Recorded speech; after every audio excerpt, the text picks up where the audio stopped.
जाएंगी। जिते विनायक शुभ अशुभ विघ्न करे नहीं कोई, विघ्न करे नहीं कोई, डरे कलिकाल कष्ट भय, हरे सकल संताप हरसि हरि नाम जपत जय। प्रतिपल तू नाम जप, कोई भी बड़े से बड़ा विघ्नकारी अनिष्ट तेरा मंगल नहीं कर सकता। जिसकी जिह्वा पर नाम है तो जिते विनायक शुभ अशुभ विघ्न करे नहीं कोई, क्योंकि बहुत बड़ा रक्षक नाम जिह्वा पे विराजमान है, बहुत बड़ा पहरेदार नाम है, अंगरक्षक है। नाम पाहरू दिवस निश, रात दिन जो नाम जप करते हैं उनको किसी अन्य के भरोसे, अन्य के आश्रय, अन्य की आशा पूर्ति की चाह छोड़ देनी चाहिए। तभी वो अनन्य निष्ठा वाला ये अनुभव कर पाएगा कि हर समय प्रभु हमारी रक्षा करते हैं। जो नाम जप करते हैं हर समय प्रभु रक्षा करते हैं। उपासक सोता है और प्रभु जागकर उसकी रक्षा करते हैं।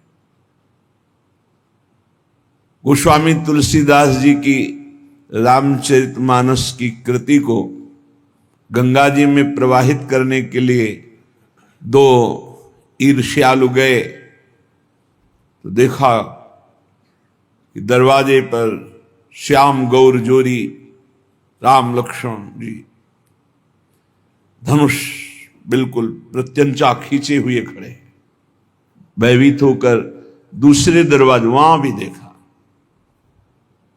भक्त चैन से सोता है और भगवान जागकर उसकी रक्षा करते हैं। विश्वास करे, बस आश्रय भरोसा दृढ़ करके छिन छिन नाम जप करे। नाम जप अगर जीवन में नहीं है तो जीवन व्यर्थ का जीवन है। छल कपट करके रुपया कमा लो, तुम्हारे किसी काम रुपया नहीं आएगा। खाओगे तो रोटी दाल ही, रुपया तो खाओगे नहीं। और भगवान चराचर को भोजन दे रहे हैं, कोई ऐसा नहीं कि भूखा हो। जो दो रोटी में तृप्त हो जाता है उससे दो रोटी देते हैं, जिसे 2 कुंतल चाहिए उसे 2 कुंतल का आहार देते हैं। भगवान सबको आहार देते हैं। अगर तुम मनुष्य शरीर धारण करके केवल आहार और भोग और रुपया पैसा मान प्रतिष्ठा में जीवन नष्ट कर दिया तो क्या दुर्लभता रही इस मनुष्य जीवन की। 84 लाख योनियां, ये निद्रा भय आहार मैथुन सबके है। फिर कहा गया बड़े भाग मानुष तन पावा, सुर दुर्लभ सदग्रंथन गावा, साधन धाम मोक्ष कर द्वारा, पाए न जे परलोक सम्हारा। बड़ा दुर्लभ, देव दुर्लभ मनुष्य शरीर है। सबका जितने मानव देह धारण किए बड़ा देव दुर्लभ, क्योंकि इससे आप जितनी ऊंचाई पर चढ़ना चाहें चढ़ सकते हैं, जितना नीचे गिरना चाहें गिर सकते हैं। लेकिन अन्य योनियों में कर्म के परिणाम रूप उच्च नीच गतियां होती हैं। वो नवीन कर्म नहीं कर सकते, आप नवीन कर्म कर सकते हैं। आप साधना करके मोक्ष प्राप्त कर सकते हैं, भगवान में तन्मय होकर भगवत स्वरूप हो सकते हैं, योग की दिव्य सिद्धियां प्राप्त कर सकते हैं। स्वर्ग ब्रह्म लोक जहां जाना चाहो, कैलाश साकेत वैकुंठ सब प्राप्त कर सकते हैं आप मानव देह में। पर भूल गए, हम वही भोगने में लग गए जो अन्य योनियों में स्वाभाविक मिलता है। अमर्यादित मैथुन पशु पक्षियों में, उसके लिए जीवन नष्ट कर देना। भोजन उसके लिए, बस इतना ही तुम्हारा लक्ष्य है, रसेंद्री और जनेंद्री का भोग मिल जाए। रुपया तो केवल भोग मिलता है इसलिए है, उसका कोई महत्व नहीं। वो महत्व है कि उसको हम भोग प्राप्त करने के लिए प्रयोग करते हैं, बस इसलिए रुपये में महत्व है। खास बात है रसेंद्री और जनेंद्री, इन 2 के भोग। श्रीपाद कह रहे हैं अत्यंता शुचि बीभत्स देहादौ नैव करहिचित, देहि दृष्टि प्रमादाद दप्यत्यनर्थ परंपराम। ये बड़ा गंदा शरीर है, बड़ा गंदा शरीर है। क्या इसमें देव दुर्लभ कहा गया है, पर देवताओं में ऐसा नहीं होता। और निकल जाए तो सौरभ से वातावरण युक्त हो जाएगा और आपके शरीर के हर जगह से दुर्गंध आती है, क्योंकि मलमूत्र बनाता है। विनमूत्र श्लेष्म पूषादिक भरितमिदम, इसमें क्या भरा हुआ है? मलमूत्र श्लेष्मा, गंदी चीजें। ऊपर से चमड़ी चिपकी हुई है, उससे आकर्षण होता है। अत्यंता अशुचि, बड़ा अपवित्र है। चाहे जहां स्नान कर लो, चाहे जिस तीर्थ में, एक रेशम के थैले में विष्ठा और मूत्र भर लो थैली में, और ऊपर से उसे कहीं भी डुबाओ, तो ये रहस्य जानने वाला कि इस थैले में क्या भरा है, वो कभी उसे छूना नहीं चाहेगा। चाहे जिस पवित्र स्थान में उसको गोते लगा के लाओ, यही लगेगा यह पवित्र है। इसलिए श्रीपाद करें अत्यंता अशुचि बीभत्स घृणास्पद और अपवित्र। क्यों? यही मलाशय मूत्राश्रय है, ऊपर से चमड़ी केवल है। हम नहा लिए तो बोले हम पवित्र हो गए, वो है अंदर। पवित्र तो हो गए जब भगवान का चिंतन होगा। अगर भगवान का चिंतन नहीं तो आप कहीं भी पवित्र नहीं हो सकते। बाह्य और भीतर पवित्रता भगवान की स्मृति से है।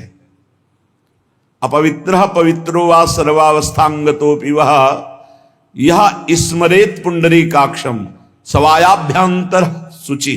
वो बाह्य और अभ्यंतर से परम पवित्र हो जाता है जो भगवान का स्मरण करता है।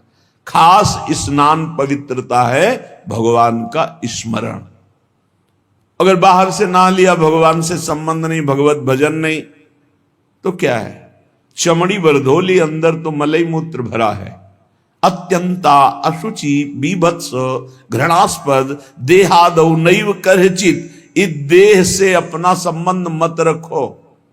यहां संबंध की क्या बात, मैं ही हूं ऐसा माने हुए हैं।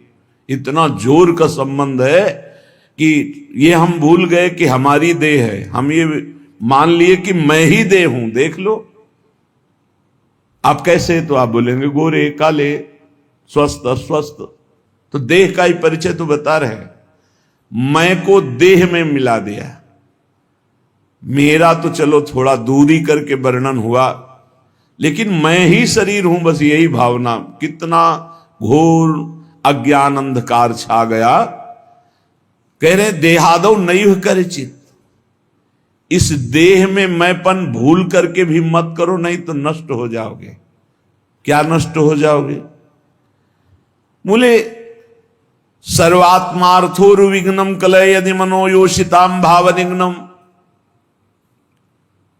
तुम्हारा परम मंगल होने के लिए मानव देह मिला और तुमने अपने को देह मान लिया, स्त्री मान लिया, पुरुष मान लिया। भोगों के लिए मन ललचाएगा, क्योंकि देह भाव में भोग है। भगवत भाव और ब्रह्म भाव, दास भाव, सख्य भाव, कांता भाव, इनमें कहीं काम नहीं है। ये जो सिद्ध भाव है इनमें काम नहीं। देह भाव में ही सारी कामनाएं विकार हैं। अगर तुम इस अपवित्र देह में मैं को मिला दिया तो इसका परिणाम होगा बार बार जन्म, बार बार मरण, अशांति, चिंता, शोक, दुख, ये सब प्राप्त होगा। सर्वात्मार्थोर्विघ्नम, ये परम आनंद में भारी विघ्न है शरीर। कब? जब मैं को शरीर में मिला दिया। अगर मैं को अलग करके देख रहे हो जो है, और शरीर को अलग करके देख रहे हो, तो आप इस पर शासन कर लोगे। नहीं, ये गलत आचरण है, नहीं होने दूंगा। और मैं जब शरीर बन जाओगे तो आपको सुख बुद्धि होने के कारण ये ज्ञान होने पर भी कि ये गलत है, आप नहीं रोक पाएंगे। सर्वात्मार्थोर्विघ्नम, केवल विघ्न ही विघ्न होगा, भारी दोष। शरीर राग से इतने दोष पैदा होते हैं, जितने ग्रंथ और पंथ हैं सब इसी के हटाने के लिए है, शरीर राग मात्र के लिए। शरीर राग से अन्य राग सब हैं।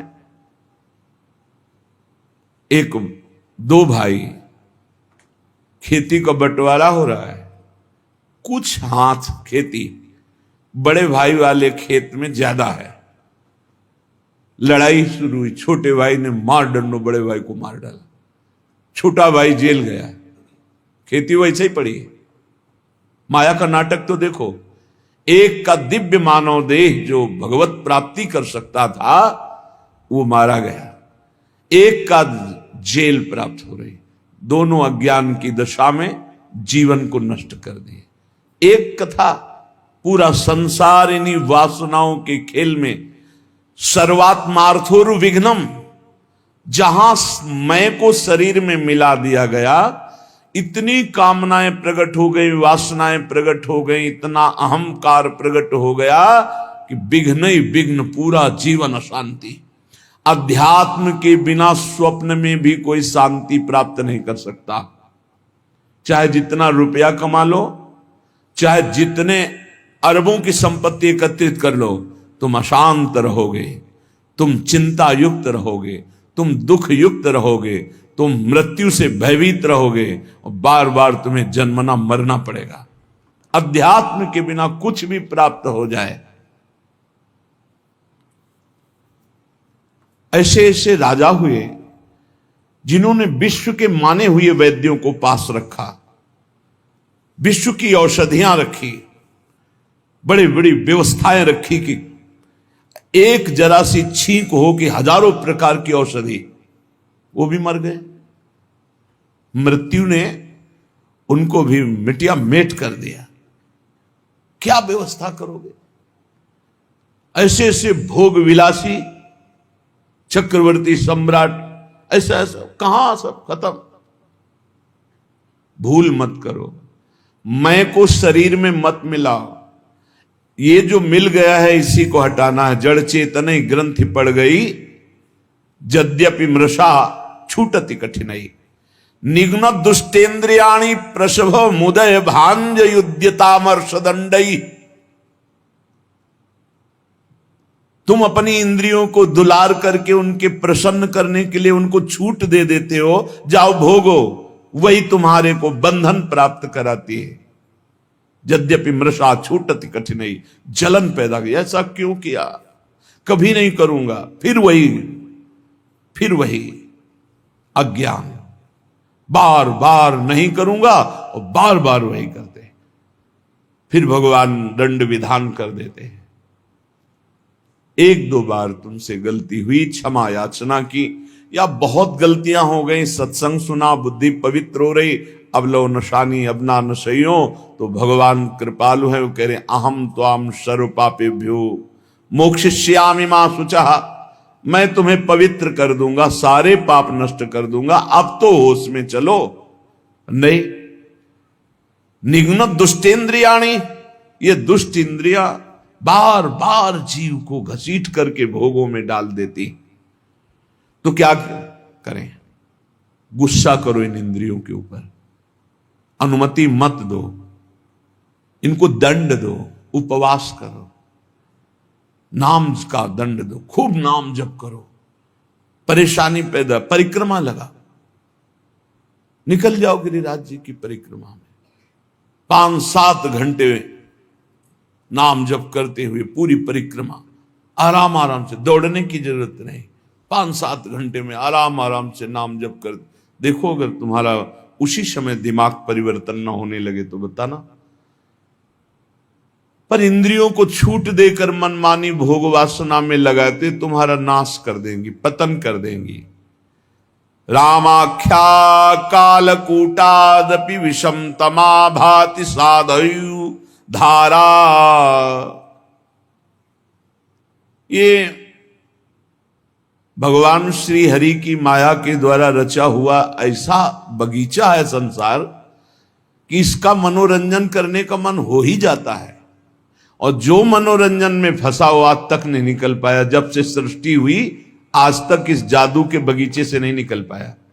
कहीं न कहीं वो कंचन कामिनी कीर्ति, कहीं न कहीं वो फंसा मिलेगा। अगर आप इसे मैं को शरीर से हटा दें तो आप जीत जाए। जब तक अपने को पुरुष स्त्री मानेंगे, मैं को शरीर में मिलाए रखे, तब तक कुछ भी साधन कर लो, सवाल हल नहीं होगा। और यह होता है स्वीकृति से। स्वीकृति से बड़ा परिवर्तन सूक्ष्म शरीर पर पड़ता है आपकी स्वीकृति का। जैसे हम पहले सन्यास में थे तो स्वीकृति हो गई कि अब सन्यासी, तो स्वप्न में अपने को सन्यासी ही देखते थे। अब जब स्वीकृति हुई, मैं श्री जी के चरणों का दास, अब स्वीकृति, तो इस सूक्ष्म शरीर स्वप्न में यही दर्शन कराता है। जब स्वीकृति हुई, मैं श्री जी की सहचरी, तो उस स्वीकृति में ना ये भेष होगा, ना पुरुष शरीर होगा, वही स्वीकृति। स्वीकृति कर लिया मैं स्त्री मैं पुरुष, इसी स्वीकृति में सारे दोष बैठे हुए हैं। स्वीकृति कर लिया मैं प्रभु का दास, इसी स्वीकृति में आपको निर्दोष करने की सामर्थ्य मिलेगी। पूर्ण निर्दोष अवस्था इसी में। आपकी स्वीकृति कमजोर है। आपसे एक शब्द में कहें तो पूरा खेल स्वीकृति का है। वेदांत केवल तुम्हारी स्वीकृति को बदलता है। कौन हो तुम? बोले तुम ब्रह्म हो, तत्त्वमसि। तत् वह जो परमात्म तत्व है, त्वम असि तुम ही हो। स्वीकृति करो। बोले अहम ब्रह्मास्मि, अहम ब्रह्मास्मि, मैं ब्रह्म हूं। स्वीकृति तो बोले अहम ब्रह्मास्मि, अहम ब्रह्मास्मि। तो क्या हुआ? बोले ब्रह्मविद ब्रह्मयु भवति, वो ब्रह्म हो गया। मैं पुरुष मैं स्त्री तो भोगी हो गया। नारकी गतियों को प्राप्त कराने वाली चेष्टाएं शुरू हो गई। खास बात समझनी, मैं को शरीर में स्थापित करना दुर्गति का कारण है। मैं को ब्रह्म में, मैं को भगवान के चरणों में, नाम में, रूप में, लीला में, धाम में स्थापित करना। मैं प्रभु का दास हूं, इसलिए अपने स्वामी का हर समय नाम जप करता हूं। मैं प्रभु का दास हूं, इसलिए हर चेष्टाएं अपने प्रभु की प्रसन्नता के लेकर बदल गया, जीवन बदल गया। जब हम प्रभु के चरणारविंद की शुद्ध शरणागति स्वीकार कर लेते हैं तो हर विधान बड़ा मंगलमय होने लगता है। एक बार गीता वाटिका गोरखपुर में अखंड नाम संकीर्तन चल रहा था। पूज्य भाई जी श्री हनुमान प्रसाद पोद्दार जी महाराज की कृपा से बहुत ही मांगलिक दिन कट रहे थे। भगवत चर्चा हो रही, अखंड नाम कीर्तन हो रहा, बड़े बड़े महापुरुष आ रहे हैं। तो बहुत से संत महात्मा भी वहीं विराजमान थे। पूरा मांगलिक, एक मिनट भी कहीं 24 घंटे में कोई प्रपंच वार्ता नहीं। गीता वाटिका में पूज्य बाबा, राधा बाबा और भाई जी महाराज। रात का समय 50 फूस की झोपड़ियां बनाई गई थी जिनमें बड़े बड़े संत महात्मा आकर रुके हुए थे। तो लालटेन टंगी थी। लालटेन से कब क्या कैसा हुआ, घटना कैसे घटी, झोपड़ी में लालटेन टंगी है, कैसे क्या हुआ कि वो लालटेन गिरी, तेल फैला, उसमें आग फैली, वो झोपड़ी में लगी, एक झोपड़ी से दूसरी झोपड़ी, और सब संत महात्मा साधक झोपड़ियों में शयन कर हाहाकार मच गया। जल्दी जल्दी जो निकल पाए नहीं, कूद करके लोग कंबलात से ढक कर जो सो रहे थे उनको उठाकर बाहर लाए। बड़ा हाहाकार मच गया। प्रचंड अग्निदेव ने रूप धारण किया। सब झोपड़ी तंबू सब खाक हो गई, राख हो गई, बहुत सी सामग्री हो। अब जो संसारिक लोग हैं, भक्ति के आकर्षण से आए हुए हैं, उनका देखो कीर्तन और भक्ति का ये स्वरूप। भाई जी के कान तक आवाज पहुंची। भाई जी ने कहा अग्नि का आवाहन किया जाता है, आहुतियां दी जाती हैं। अग्नि साक्षात भगवान है। हमने तो आवाहन भी नहीं किया, मेरे भगवान इस रूप में आकर के आहुति भी नहीं दी, अपने आप आकर भोग स्वीकार कर लिया। भक्ति की दृष्टि क्या है? मेरे भगवान पधारे हैं। भाई जी ने कहा कि कल जो आग लगी, तुम लोगों को आग दिखाई दे रही, मेरे को मेरे भगवान दिखाई दे रहे हैं। मुझे स्पष्ट दिखाई दे रहा, मेरे कीर्तन, मेरे भगवत चर्चा करने से भगवान अग्नि रूप धारण करके आनंद उल्लास से युक्त होकर के ये भोग स्वीकार किया। मुझे इस घटना में भगवान की कृपा दिखाई दे रही कि भगवान ने किसी का एक रोम भी नहीं झुलसाया, नहीं तो बहुतों के शरीर पूरे हो सकते थे, एक भी व्यक्ति नहीं मरा। और ये मेरी ही बात नहीं है, जो भगवान का शरणागत है उसको ऐसा ही अनुभव होता है कि भगवान की बड़ी कृपा हुई। नामदेव जी महाराज की कुटिया में आग लग गई, पूरा घर जल रहा था। लोग दौड़े, कुछ कंबल, कुछ वस्त्र आदि जो वस्तुएं निकाल पाए, बकाया सब जल गया था। नामदेव जी कीर्तन में मगन थे, कहीं एकांत में जब आए तो लोगों ने कहा बड़ी मुश्किल से ये वस्तुएं बचा पाए, और तो सब जल। तो उनका अरे भगवान आए मेरे घर और हमें तो स्वागत करना चाहिए आपने, और वस्तुएं निकाल, वो सब वस्तुएं उठा के आए। वो जो आग शांत जैसी हो रही थी, फिर धुआं उठा, फिर आग लगी, फिर वो भी जल गई। गांव के लोगों ने कहा क्या इनका दिमाग, और नाच रहे, मेरे भगवान अग्नि रूप में आए, सब भगवान की वस्तु भगवान ने स्वीकार कर ली। आह कितनी कृपा।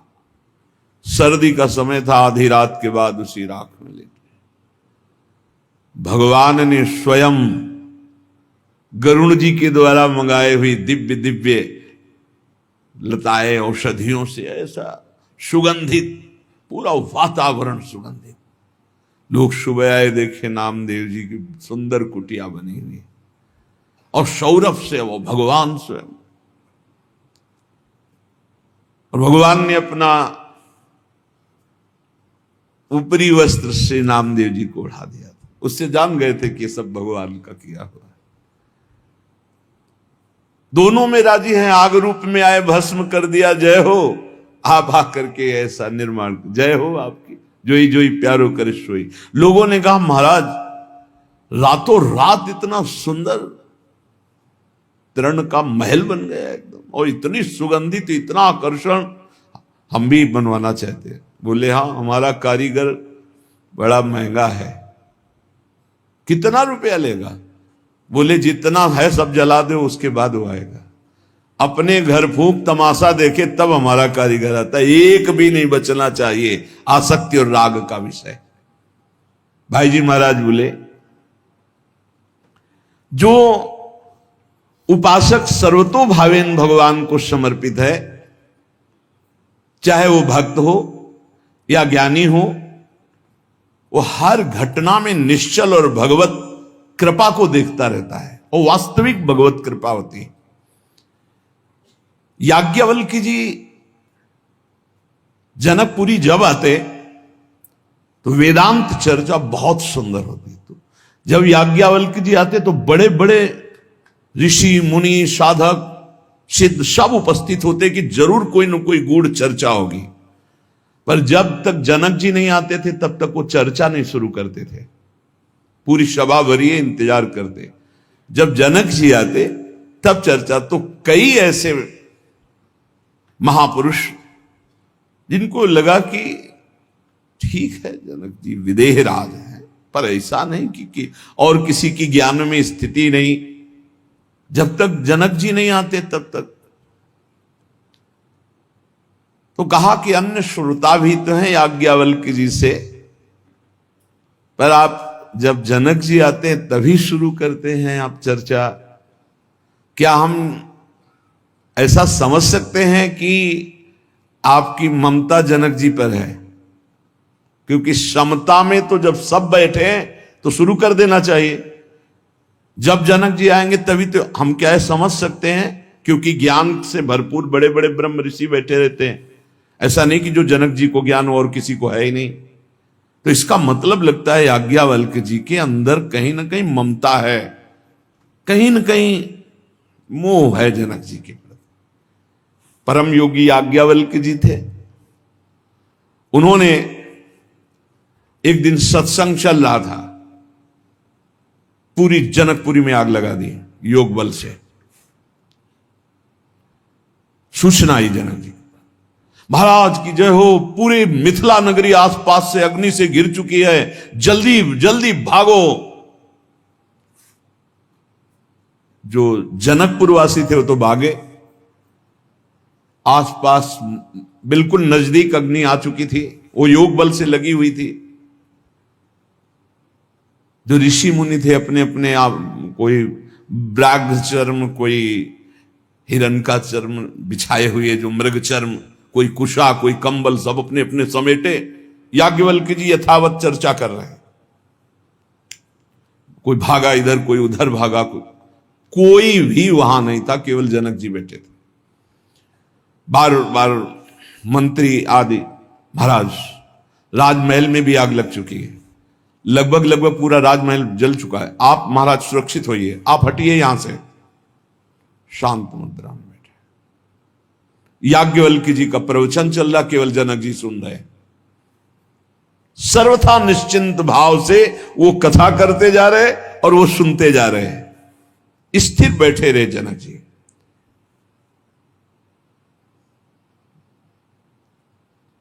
धीरे धीरे योग बल, किसी को पता नहीं था, योग बल से धीरे धीरे आग को शांत की। और तो नहीं आ पाए, जनकपुरवासी सब बड़े खेद में थे कि जब आग लग गई, ये जल गया, वो जल गया, वो जल गया। ऋषि मुनि बैठ गए आगे। फिर याज्ञवल्क्य जी ने कहा, विदेहराज जनक, सर्वस्व मिथिला में जल गया, राजमहल भी जल गया, बार बार सूचना हुई, सब महात्मा लोग अपने कमंडल आसन लेकर के हट गए, आप क्यों नहीं हटे? महल में आग लग गई, सर्वस्व नष्ट हो गया, आपको तो देखना चाहिए, आप राजा हैं। जनक जी ने कहा, महल की क्या बात, अगर इस शरीर में भी आग लग जाती तो हमें क्या फर्क पड़ता? नैनम छिन्नन्ति शस्त्राणि नैनम दहति पावका न चैनम क्लेदयन्त्यापो न शोषयति मारुता। क्या ज्ञान ये प्रवचन के लिए ही केवल है? ये अनुभूत विषय है। मेरी आत्मा है आग, वो इस शरीर को नष्ट कर सकती है, आत्म तत्व को नहीं, और मैं आत्मस्वरूप हूं, क्या फर्क पड़ता है? महल जल गया, जलने वाली चीज जल गई, शरीर जल जाता, जलने वाली चीजें जल जाएगी, आत्मस्वरूप में नहीं। सब महात्माओं की तरफ देखा याज्ञवल्क्य जी ने कि आप सबके पास क्या था, इनके पास तो पूरा राज्य भस्म हो रहा था, महल भस्म हो रहा था, सब स्थिति थी, आप अपना अपना बागंबर मृगचर्म लेकर। तो ब्रह्म ज्ञान केवल बातचीत का विषय नहीं है, स्थिति का विषय है।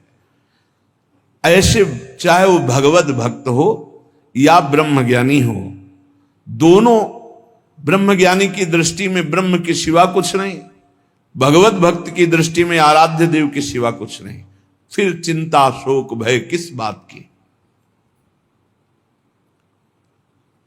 किसी भी स्थिति में विचलित ना होना, अपने आराध्य देव के चिंतन से, अपने लक्ष्य से ना हटना, ये परिपक्व अवस्था है, चाहे भक्त हो चाहे ज्ञानी हो। देखो, इतनी बात तो तुम्हें मानना पड़ेगा कि भगवान का दो स्वरूप है, एक चिदानंदमय स्वरूप है और एक ये मायाकृत स्वरूप है। हैं भगवान ही वासुदेवा सर्वम। ये जो मायाकृत स्वरूप है ये नष्ट होगा, पक्का समझो। गुरु भगवान है, संत भगवान है, सब भगवान के स्वरूप है। ये जो मायाकृत है ये नष्ट होगा। गो गोचर जहां लघु मन जाई, सो सब माया जानो भाई, और इसका अंत होगा। इसमें पक्का विश्वास करो। जो अविनाशी चिदानंदमय भगवान का हमारे स्वरूप है, ना कभी कोई मार सकता है, ना काट सकता है, ना जला सकता है, वही हमारी आत्मा का स्वरूप है। सच्चिदानंद रूपाय। अब बाहरी तो फिर जहां हमारी मायाकृत दृष्टि देख पा रही वो जलेगा, वो नष्ट हो जाएगा, आज नहीं तो कल। भाव मानना, हम भावना करते हैं मायाकृत से मायातीत की। हमारी भावना जो मायातीत की, उसे आग नहीं जला सकती। हमारे प्रभु की महिमा को समझो। प्रभु केवल प्राकृतिक नहीं है, प्रभु केवल छवि में ही नहीं है। विश्वास करो, वो तुम्हारे हृदय में, तुम्हारे भाव में भी है, वो छवि में भी है, वो चराचर जगत में कहो सो कहां, जहां प्रभु नहीं तो अग्नि में भी प्रभु है।